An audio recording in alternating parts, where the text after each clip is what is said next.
You're hanging out with the crew of Demon 305, and it's not every day that you get to meet pioneers within their industry. And today we have the pleasure of speaking with Taylor Perry. Thanks so much. What's up, man? How you doing, brother? Good, man. Really good. I didn't know where the handshake was going. My apologies. Listen, man, you are doing your thing. At what point did your story begin here in Miami? So I'm born and raised in Miami. I've been cutting hair professionally since I was 15 years old. 15? Yeah, I'm 40, so it's been a while. It's been a while, okay. Yeah, and I don't tell a lot of people this story, but it is actually something I'm really proud of. I never ever went to high school. Really? I have a middle school education. Wow. Yeah, I got a job. I went to high school for maybe 8 weeks. Got the job in the barber shop. My mom said, hey, if you make money, you don't gotta go to school. Really? So like, you don't gotta tell me twice. So cutting hair back then was like 10 bucks. And I'm like, okay, if I do 10 haircuts a day, that's $100 a day. I'm like, I can make some money. Yeah. And back then it was a decent amount, you know, especially for a kid. So for a 14-year-old. Yeah, so my whole thing was started cutting hair on the porch. Wow. Started cutting hair on the porch. Owner of a barber shop heard about me, pulled up to my house and offered me a job. So, and it is interesting, you said that you usually don't tell people about high school, right, about the situation, but you've accomplished so much since. Like, how does it feel to look back on because that? I didn't go to school. Is that what you attribute to? Yeah. Like, so like now, like when you interact with kids and stuff, what do you tell them about like the whole school conversation? When I'm talking to kids, so I have 2 kids myself. I will never in my life let them not go to school. Really? Yeah, they got to finish high school, at least high school. What makes do they know that you didn't finish? Nah, well, my kids are 10 and 9, so they're a little Will they young. know at some point? Yeah, it's part of my story. And like I said, I'm proud of it. I just don't speak about it because people could take it in the wrong way. Yeah, of course. School is school, right? But at the end of the day, it's about like creativity. You got to be creative. You got to think outside the box. Skills on books and paper is one thing, but real life is where you learn, you know? Let's talk a little bit about this moment in your life where you're like, you know what, I need a change. Tell me a little bit about that. I think a lot of people can empathize with that. So my transition from cutting hair my whole life to doing SMP, the term of this is scalp micropigmentation. It was that turning point in my life was I did not want to cut hair no more. So what do I know? I know I could probably be a personal trainer, but I'm not gonna make as much money as I can cutting hair doing that. Maybe opening up a gym, like sell weed, but I got kids, I ain't gonna do that. Like, you know what I mean? That's out the question. So like, I'm just lost, you know? And once I saw SMP, I was like, this is genius. I didn't know what it cost. I didn't know what the price points were. I didn't know anything except I was gonna do it and I was gonna be the best at it. That's all I knew. And I started researching it, finding out, oh, this is actually a thing. And nobody doing it was a barber.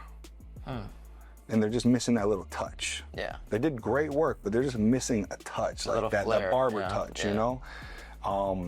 And that was it. I covered both of my legs in dots trying to figure out how to do this. Let me see. Okay.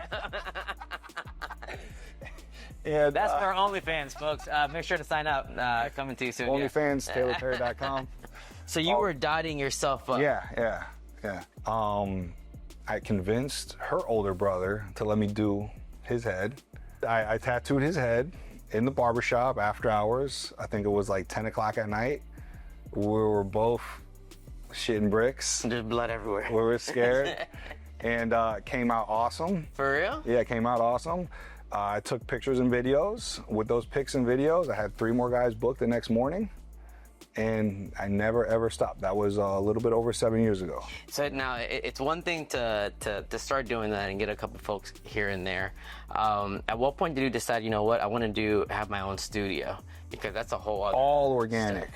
Everything is completely organic, and that is, I really like in my classes. I really try to push this mindset to these guys.